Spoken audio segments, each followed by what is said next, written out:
Merci, merci. Alors, pour notre scène suivante, on part dans le Beauvaisis. Vous savez, cette province qui est à la betterave ce que le Texas est au pétrole, un Eldorado. Là, dans le village de Saint-Omer-en-Chaussée, peut-être que certains connaissent, ouais, notre invité suivant a repris l'enseigne de son beau-père, une auberge de bord de départementale, une halte nourricière qui a le charme de l'ancien, poutre apparente, tomates buridées, vaste cheminée. Vous voyez, on aurait presque envie de payer en anciens francs et de repartir en Citroën DS en fumant une gitane. Mais fumer, c'est mal. Et en plus, la cuisine de ce chef a les pieds bien ancrés dans son époque, dans sa modernité. Alors, il faut dire que sa jeune carrière est pavée de superbes alliés, Nicolas Pourcheresse et Florent Ladenne, avec qui il a perfectionné sa cuisine radicale et vertueuse. Tout chez lui vient du potager attenant et des fermes alentours. Et il est la preuve, s'il en fallait une de plus, que le néo-aubergisme a de beaux jours devant lui. Mesdames et messieurs, Tom Truy-Courty.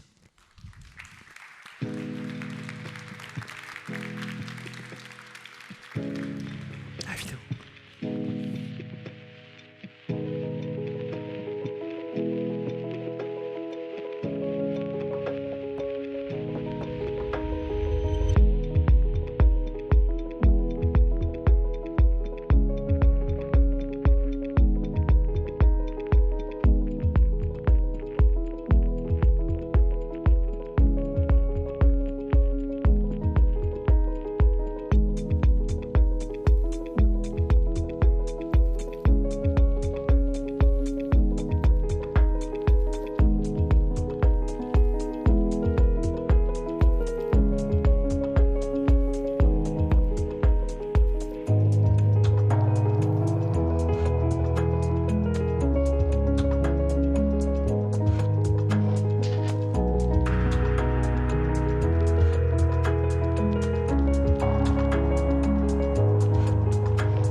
Bravo.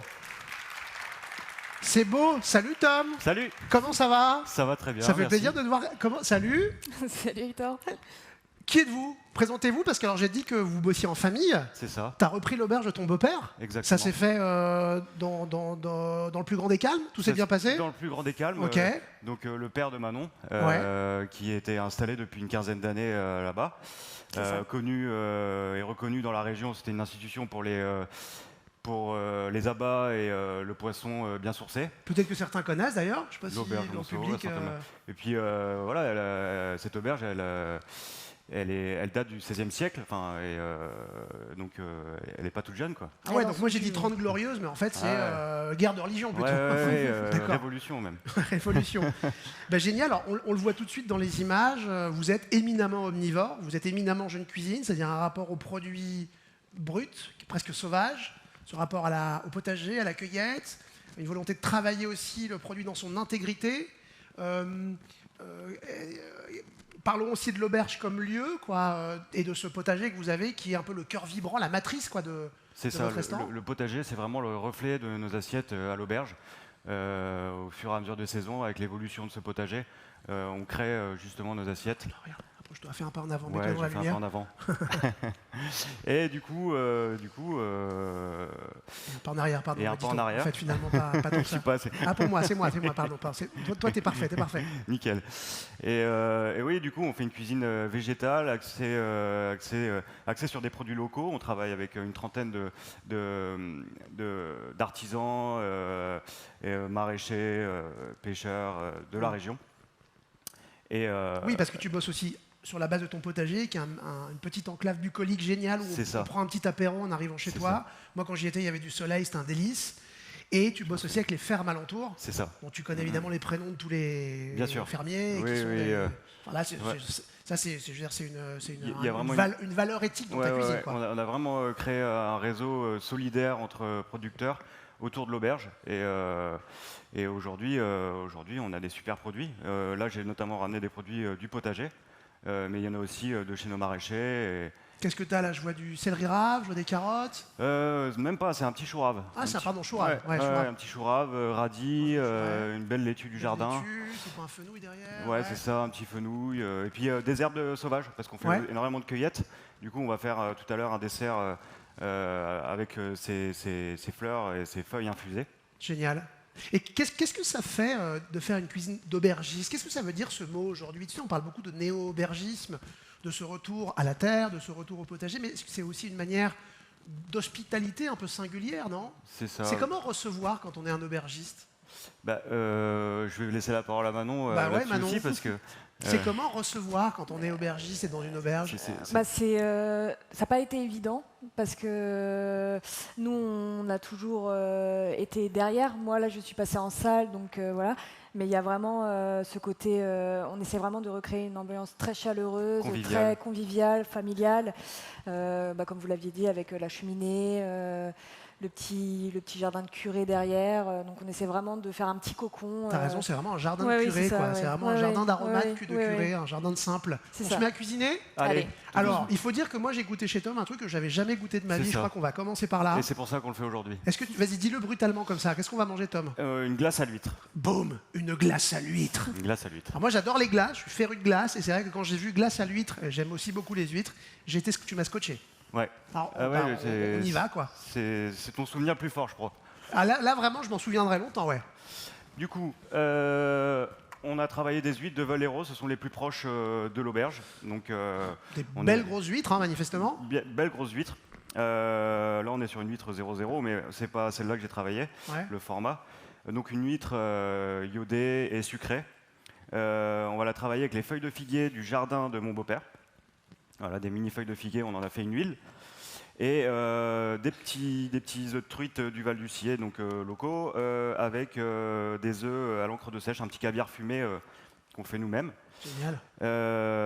Déjà, c'est pas mal. Je vais faire ma petite quenelle de glace. Sublime, ce petit jeu de perles là, diverses couleurs, magnifique. Et la petite coupe de ma belle-mère qu'on a récupérée pour le restaurant. Donc c'est vraiment familial cette histoire. Le beau-père, la belle-mère. Et le beau-père, donc qui était le chef avant, nous aide aujourd'hui à faire la vaisselle, quoi, la plonge. Ah d'accord. Ouais, il y a vraiment une cohésion et vraiment. C'est beau ces relations de famille quand même, c'est incroyable.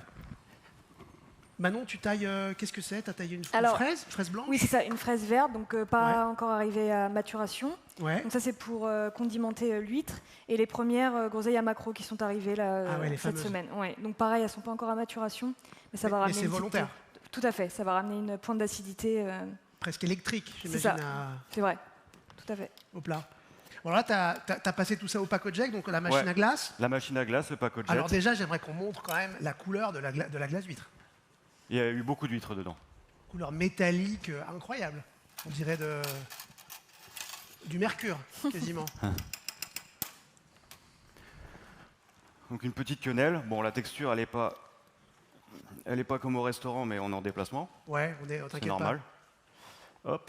C'est des joies du direct. C'est ça. Alors qu'est-ce que tu as mis dans cette glace? C'est une glace Alors c'est une base de glace lait, au lait, lait entier, enfin du lait cru même, de la ferme du Détroit. C'est Claire qui fait nos fromages qu'on propose à l'auberge, qui fait ce lait.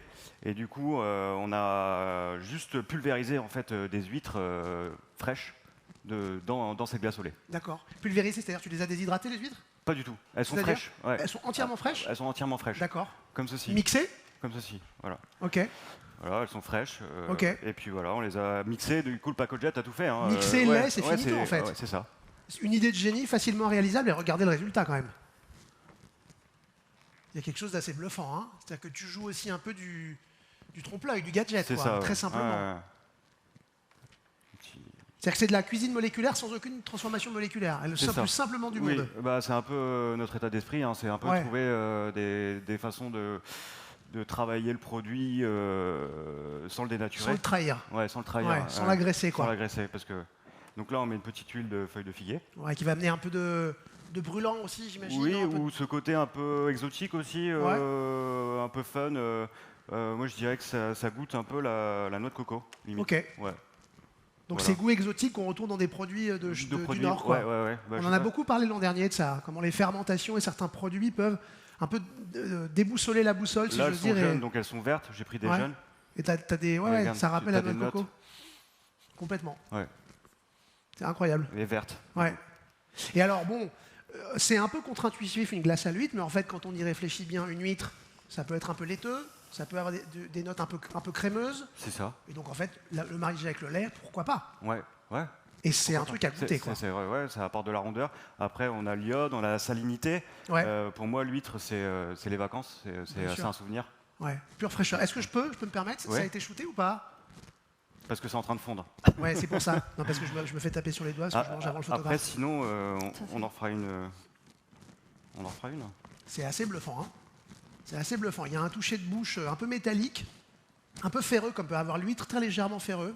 Et ensuite des onctuosités. Et la texture de la glace vient comme marquer les textures de l'huître. Franchement, c'est un grand plat. Bravo Tom. On peut l'applaudir, non? Malheureusement, on ne va pas pouvoir en envoyer dans le public pour des raisons évidentes de chaleur. Ouais. Mais vous savez où se trouve son restaurant. C'est ça. Hein, je dis ça et je dis rien. Elle est à l'apéritif du menu dégustation. Donc le soir, en semaine et le week-end. Sublime. Voilà, avec les petits œufs, les petites perles, comme on dirait même au restaurant. Ouais. Très joli. Hop. On peut mettre une petite feuille, parce que bon, le support aussi a son importance à l'auberge. Et ouais. Pour le style, pour l'évocation onirique, mais aussi pour l'équilibre de l'huître. Ouais. Mais ça compte. C'est ça. C'est hyper important, c'est magnifique ça quand même. Regardez-moi ça, on dirait une coupe d'antan moderne. C'est ça. C'est la coupe glacée des années 50 à la sauce d'aujourd'hui. Ouais. Et c'est un peu ça l'histoire de ton auberge. Ouais, hein. c'est ça, exactement. Je disais tout à l'heure en rigolant qu'on a envie de payer en anciens francs, mais qu'en fin de temps on est dans la modernité. Mais il y a une recherche de ça. Comment dire, on récupère des vieux livres de cuisine et puis on va chercher un peu ces recettes qu'on vient retravailler à la méthode un peu d'aujourd'hui, mais on se base sur l'ancien pour faire l'actuel. Pour faire du nouveau, quoi. Ouais. Ses classiques pour inventer du contemporain. Génial. C'est super important. Et si on passait au deuxième plat? Et si on passait au deuxième plat? Allez, c'est parti. Tiens, regarde, je te laisse ça en shooting ici. Si ça t'arrange. Je te ramène la salade. Alors, ça, pareil, création. Ça c'est quelque chose qu'on fait à l'auberge, ça c'est une création. Ouais. C'est donc du coup le reflet pour moi du jardin. D'accord. Donc en fait, juste avant de partir, j'ai cueilli plein de trucs de dernière minute au jardin pour vous les présenter. Et voilà, j'en ai taillé quelques-uns. Les asperges, on en a quelques-unes, mais elles ne sont pas encore à maturité. Donc là, j'ai pris celle de Noailles, à un quart d'heure de l'auberge. Ouais. Et tu fais tout à cru là? Et là, tout a cru. En fait, c'est une tarte. Alors, c'est aussi pour expliquer notre philosophie, parce qu'on du coup, on a fait un tarama avec des œufs de barbu, parce qu'on réutilise tout dans le poisson. On va faire infumer une sauce, un jus concentré, et là, on a utilisé les œufs. On en a fait un tarama. Et que non seulement jeter, c'est stupide. Et c'est tellement stupide. Enfin, je veux dire, c'est. Alors qu'on peut en faire des choses magnifiques. Voilà. Parce que là, on a fait deux préparations. C'est des vrais ingrédients culinaires sublimes, en fait, les œufs de poisson. C'est ça. Moi, j'adore ça. Bah ouais. Le tarama, du pain, l'apéro. Bien sûr. Souvenir. Du coup, on a fait un tarama, mais on a fait aussi une poutargue. Une poutargue avec les œufs, donc c'est salé. Barbu aussi? Poutargue de barbu? Barbu aussi, ouais. C'est deux préparations différentes avec la barbu. Du coup, on a cette salade du jardin, qui a pris un petit coup de chaud. Elle avait très chaud, parce qu'on n'arrose pas. Hein. Ouais. Je vais prendre quelques feuilles. Hop, hop. Les plus croquantes. Celles-là, on les récupère, on en fait quelque chose, toujours. Hein. Là, on fait un condiment barbecue, par exemple, avec ces feuilles, une pulpe. Un peu. Et j'imagine que le tarama, la poutargue très puissant, très salé, vont venir naturellement condimenter les légumes crus? C'est ça. C'est ça, en fait, ça va apporter l'assaisonnement. Et également, je vais assaisonner, parce que c'est aussi notre assaisonnement au restaurant. Ce sont les fleurs et les feuilles du jardin. On fait une cueillette avant chaque service. Et du coup, c'est la valeur ajoutée à nos plats. Ouais, c'est pas juste décoratif. Il y a des profondeurs aromatiques, des amers, des acides, des astringences, parfois des brûlants et des poivrés dans les fleurs qui. Exactement. En fait, comme la capucine, qui est poivrée, on vient de dire. La tagette, les œillets d'Inde. Qui tirent sur l'agrume, le basilic citron, la marjolaine sur le thym un peu citronné, et on a aussi là des petits bourgeons de fleurs d'ail des ours. Et go, allez, vas-y, on va dresser tout ça. Le tarama qui est là, hop, tac. Donc là c'est vraiment du direct. Hein. Hop, on va venir planter.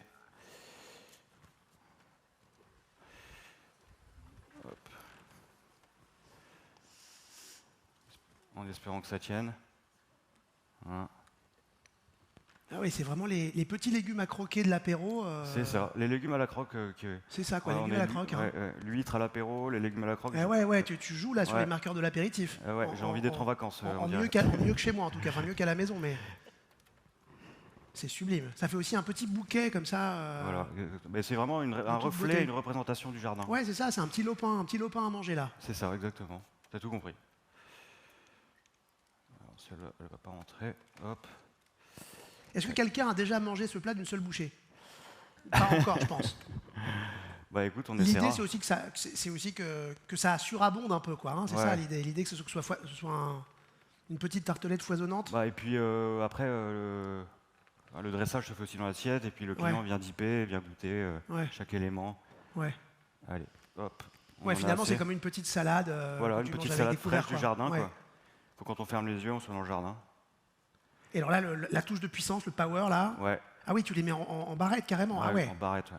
Ah ouais, pour que ça évoque un peu l'asperge aussi, comme on dirait une asperge mandolinée, quoi. Ouais. Hop. Magnifique. Tac. Et du coup, l'asperge lacto-fermentée. Ouais. Donc juste eau et sel. Hein. Je mets quelques petites rondelles pour la fraîcheur, côté pamplemousse un peu même. Ouais. Je trouve que ça a des notes de pamplemousse. Ouais, bien sûr. Dès que ça lacto-fermente un peu, ça pousse comme ça du côté de... C'est ça. Ça pousse un peu les notes d'agrumes un peu. Ça exhauste, hein. De toute façon, le sel, c'est un exhausteur. Ouais. La conservation, et puis c'est aussi un moyen d'emprisonner une saison. Tu sais ce que ça me rappelle, ça, d'une autre manière? Tu vois, la bagna cauda, c'est cette vieille recette turinoise et niçoise qui est une sauce aux anchois très puissante. Ouais. Et en fait, ils le servent juste avec des légumes crus. D'accord. Et ils le trempent dedans, et tu as la surpuissance de cette sauce aux anchois et ultra aillée à l'huile d'olive avec des légumes crus. Là, tu viens de prendre la bagna cauda. Si vous avez goûté déjà ce plat. C'est typique de Turin, du nord de l'Italie et de la région de Gênes. Du coup, je vais faire des petites recherches là-dessus. C'est intéressant. Génial. Ça m'intéresse. Du coup, et là-dessus, on viendra finir avec une petite vinaigrette à l'huile de caméline qui est faite par notre maraîchère. En fait, ce sont les terres de notre arboriculteur, de pommes-poires. En fait, il y a de la caméline, du coup, donc du lin à bâtard. La caméline, c'est un type de lin, c'est ça? C'est ça, c'est un type de lin de base sauvage, de bord de champ. Ouais. Et voilà, et donc ça, ce sera la petite vinaigrette que je peux mettre à la cuillère. Et après, on peut aussi agrémenter avec les petites fleurs du jardin. Hop. Donc du coup, l'œillet pour l'agrume, pour rappeler aussi le pamplemousse de l'asperge. Puis un peu de poivre. J'ai pas mis de sel, si vous voyez. Je ne sais pas si on voit bien la beauté de la chose. Quand on aura terminé, on va peut-être le tourner pour voir si on arrive à le montrer à la caméra. Ouais. Magnifique. C'est pas beau, ça? Le reflet du jardin. Voilà, comme ça, je vous ai emmené au jardin de... On dirait le jardin pris dans une bourrasque de vent, un peu. Hein. C'est ça. Un instant figé, comme ça, de Lopin. Bravo, hein. Très beau. Bon alors, Tom, il faut quand même qu'on parle de quelqu'un qui, je crois, t'est cher, en tout cas, qui t'a formé, c'est Florent Laden, quand même. C'est ça, oui. Qui va revenir sur cette scène. On espère que cette année, il va cuisiner. Le coquino. Et il va venir, d'ailleurs, pas seul, accompagné, parce que tu sais que Flo, il fait un peu école. Toi, tu te considères un Ladenien canal historique. Qu'est-ce que tu as appris avec Flo? Après, j'essaie aussi de chercher mon identité. Oui, bien sûr, évidemment. Dans tout ça. Et je pense que je commence à la trouver. Ouais. Et avec Flo, on est allé plus loin que l'assiette. Bon, il m'a inculqué tout ce qui était fermentation, le local, le pro-local. Et du coup, oui, il m'a inculqué des valeurs qui vont plus loin que la cuisine et qui sont importantes. Qui seraient lesquelles, c'est son étendard aujourd'hui. Si tu devais les définir comme ça en quelques mots. C'est comment la cuisine Laden? Terroirisme. Terroirisme. D'ailleurs, si vous voulez aller le voir, il a un camion dehors où il nourrit tous les festivaliers avec son équipe et il tient aussi le bar à bière qui est juste à côté. On le salue d'ici. Génial.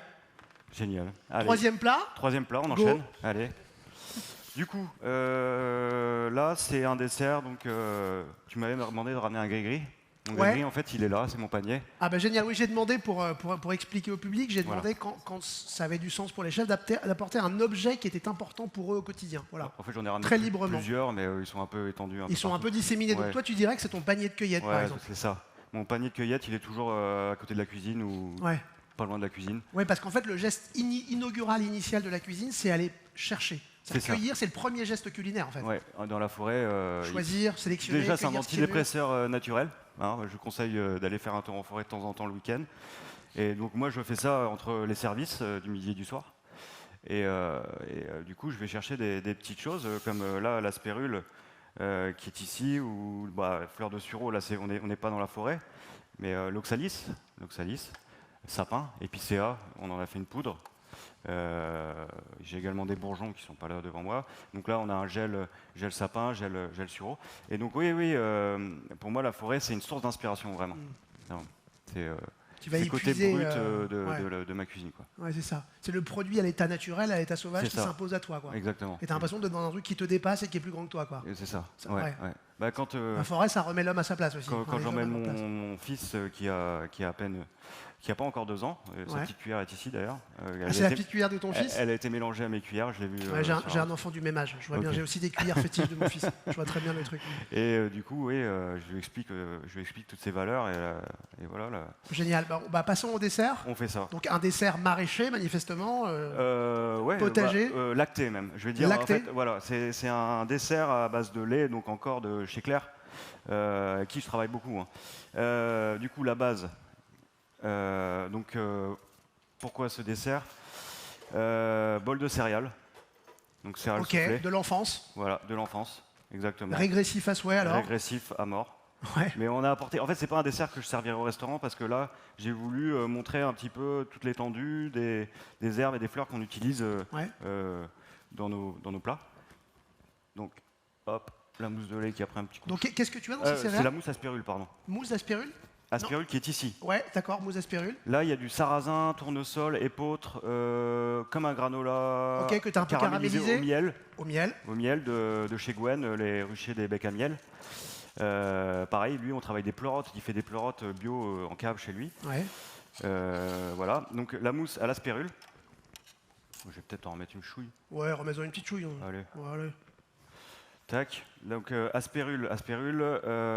Et puis la glace, t'adores ça, moi aussi, ça tombe bien. Ouais, bah écoute, c'est l'été, on arrive à l'été, et puis il fait très chaud, hein, il va falloir trouver une façon de... Ouais, et puis la glace, est-ce que tu trouves pas que c'est un peu le cousin froid du bouillon?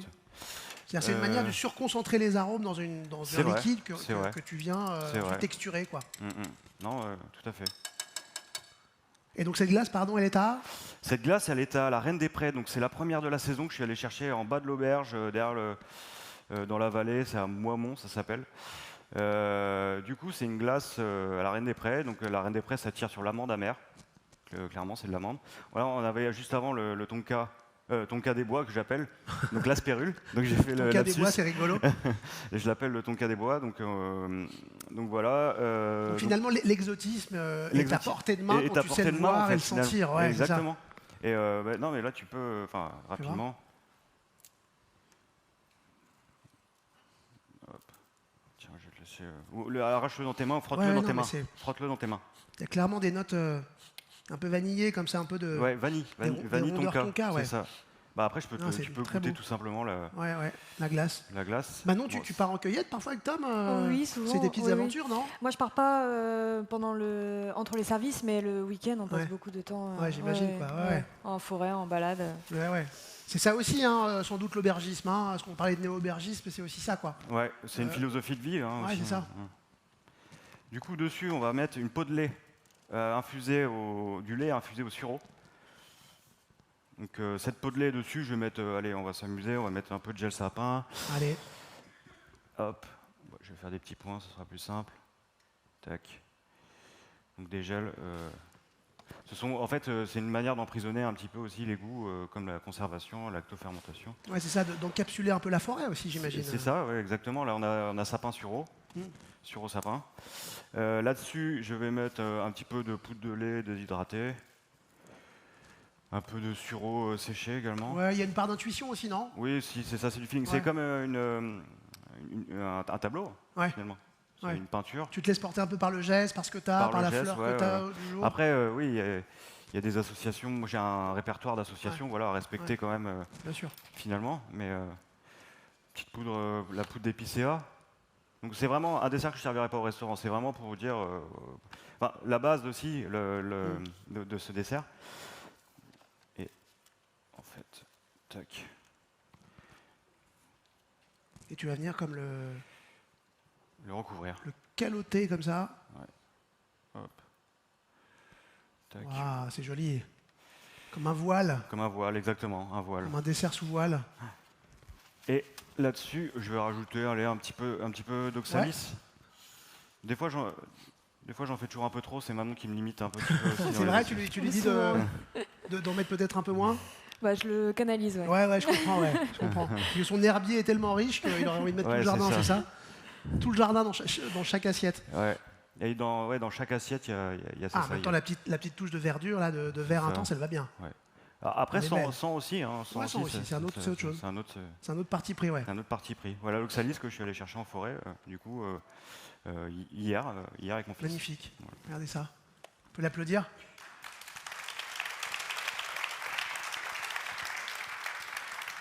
Bon, bah, je vais goûter, écoutez, hein. Ah bah, évidemment. Ouais. Attendez voir, on je va crois qu'il y a commencer des par le cuillères dessert, ici. tu me dis.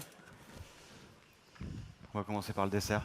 Ouais. Non, t'as raison, ouais, bah, je peux. Allez, Allez, je tape, allez. hein. Donc le voile qui vient se défaire sous la cuillère. Et là, ça va croustiller. Hein. Il y a de la texture.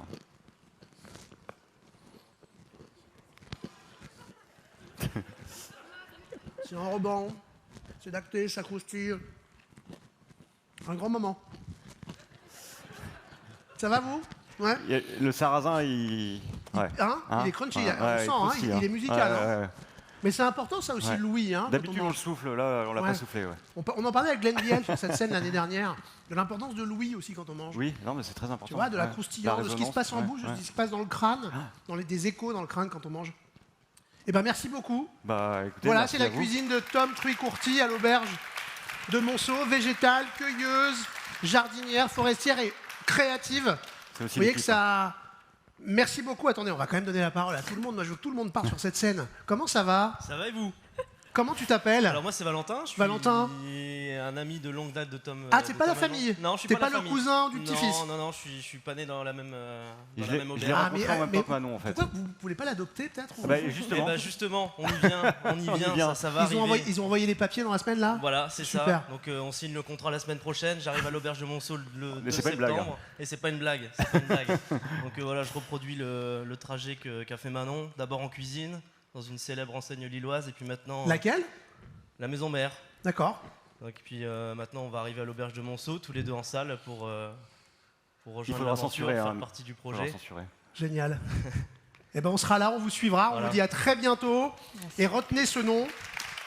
L'auberge de Monceau, Tom Truy-Courty, merci infiniment. On revient à 12h30 avec la démonstration de Sébastien Delaborde du domaine de Rémy. Merci. Merci. Merci.